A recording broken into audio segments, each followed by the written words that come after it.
Educação, Ciência e Tecnologia e Desenvolvimento. Um artigo escrito por Aloísio Mercadante. O acesso universal à educação pública é um princípio republicano fundamental.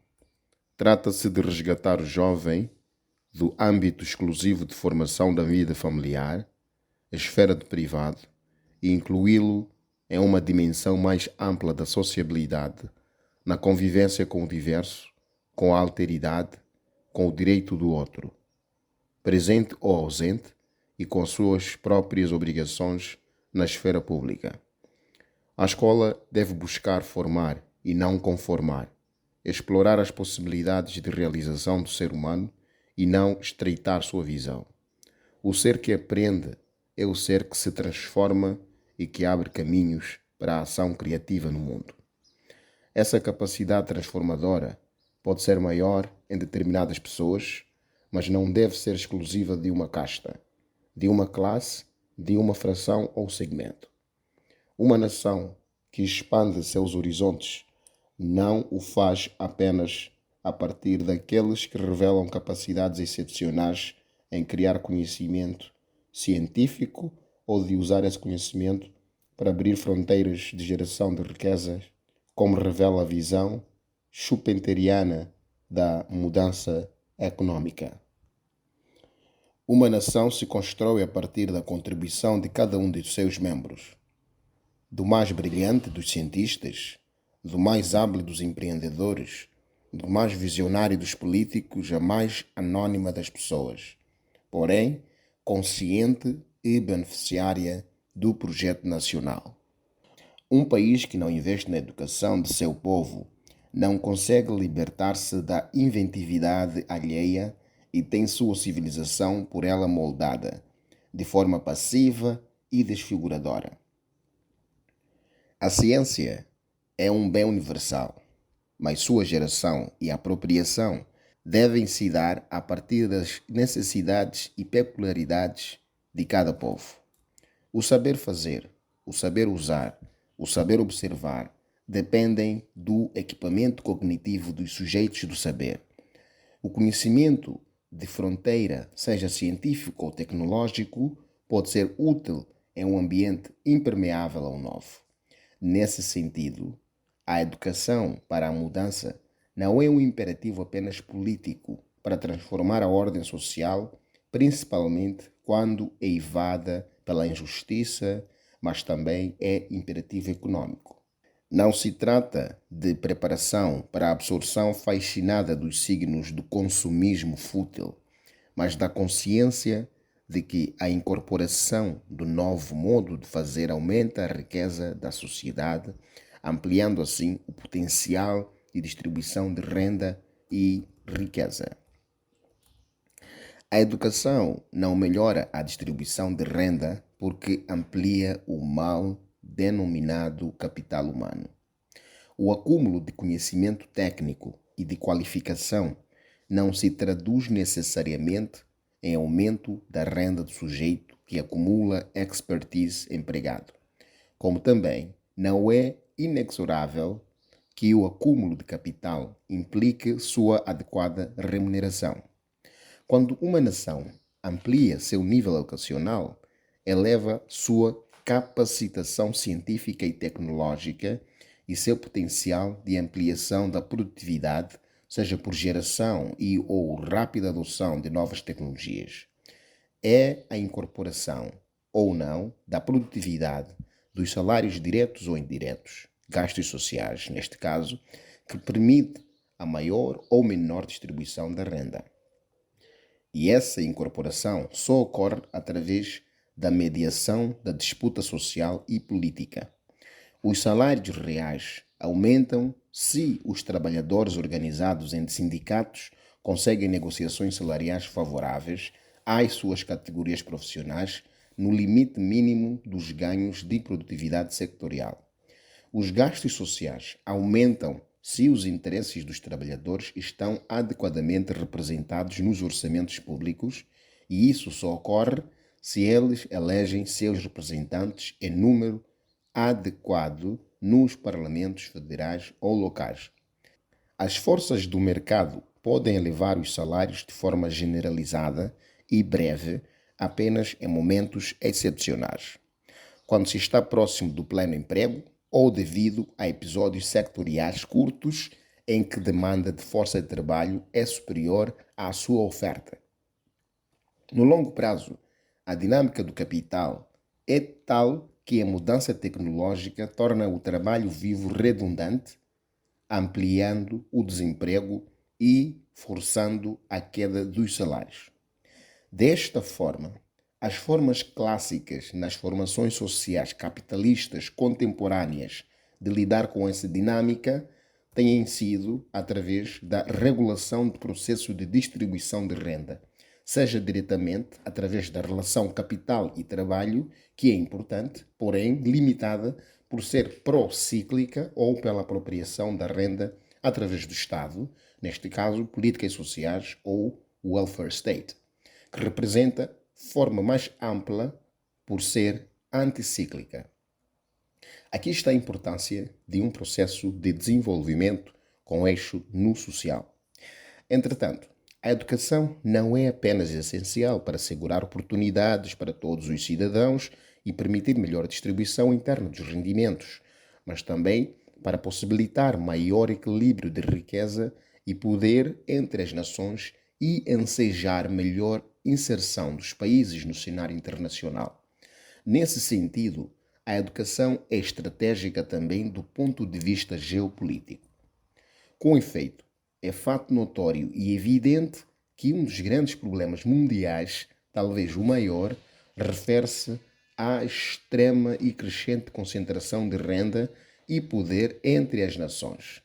De acordo com dados da UNCTAD, o fosso entre países em desenvolvimento e desenvolvidos se amplia cada vez mais. Em 1965, o PIB por habitante dos países mais ricos, que detêm 20% da população mundial, era 30 vezes superior ao dos países mais pobres do planeta.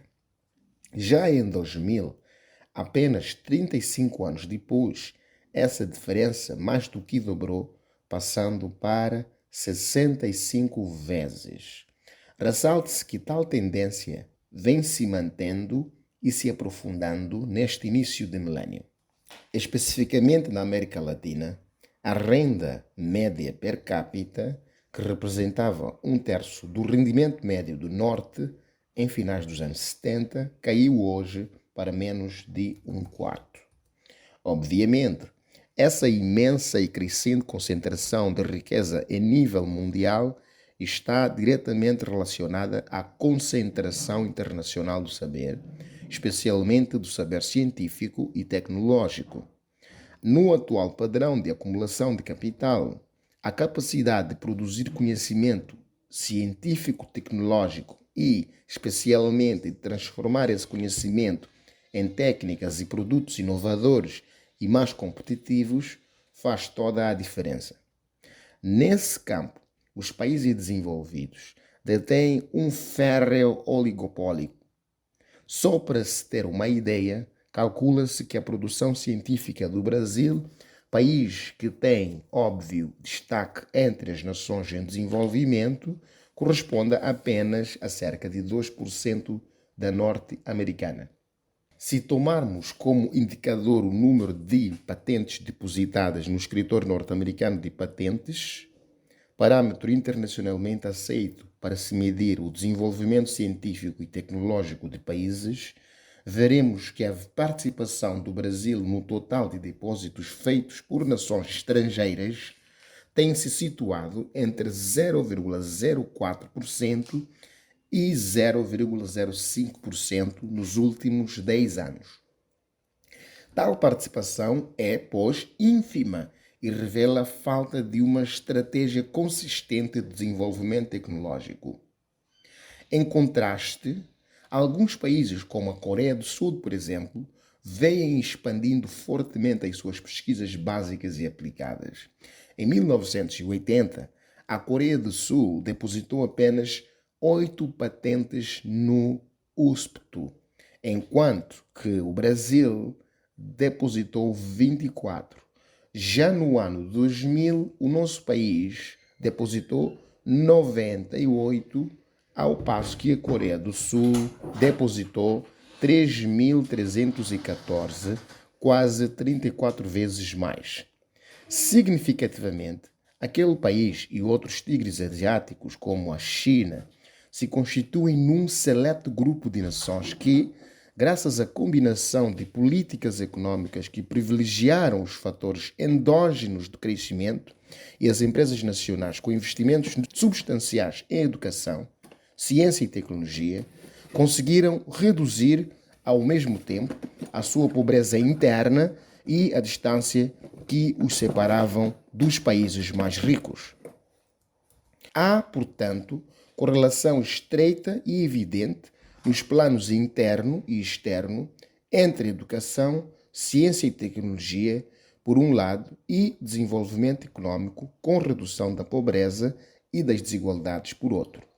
Por esse motivo, o debate sobre a transferência de tecnologia esteve no centro das intervenções dos países em desenvolvimento em todos os fóruns mundiais, notadamente nas décadas de 60 e 70, no âmbito da ONU, por exemplo, chegou-se a discutir um código de conduta para empresas multinacionais, o qual previa, entre outros dispositivos, que tais empresas deveriam comprometer-se a transferir conhecimento tecnológico para os países em desenvolvimento onde atuassem.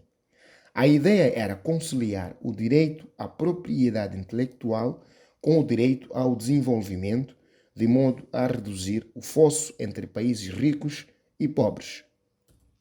Infelizmente, nas 2 décadas subsequentes, o conceito de transferência de tecnologia foi paulatinamente abandonado e substituído por uma crescente rigidez dos mecanismos internacionais de proteção da propriedade intelectual.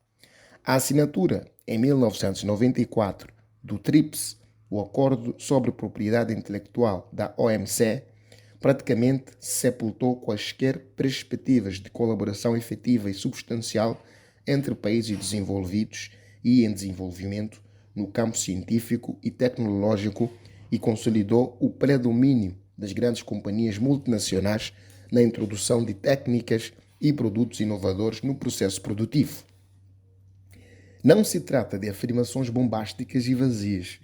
Qualquer um que tenha tomado conhecimento das barreiras e obstáculos que alguns países desenvolvidos impõem ao programa aeroespacial brasileiro sabe perfeitamente que a tendência é de concentração cada vez maior do saber científico e tecnológico.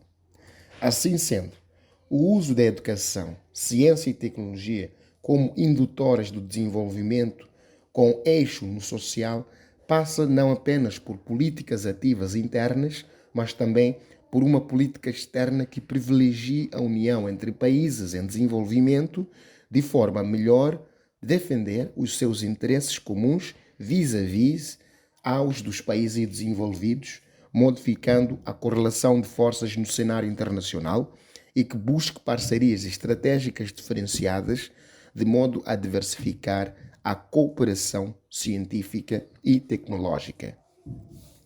Nesse sentido, a constituição do G+, e a consolidação ou criação de parcerias estratégicas efetivas com países como China, Rússia, Índia, África do Sul, poderão, se bem combinadas, com políticas internas adequadas, colocar o país no rumo acertado do progresso científico e tecnológico e do desenvolvimento sustentado, centrado na redução das desigualdades internas e externas.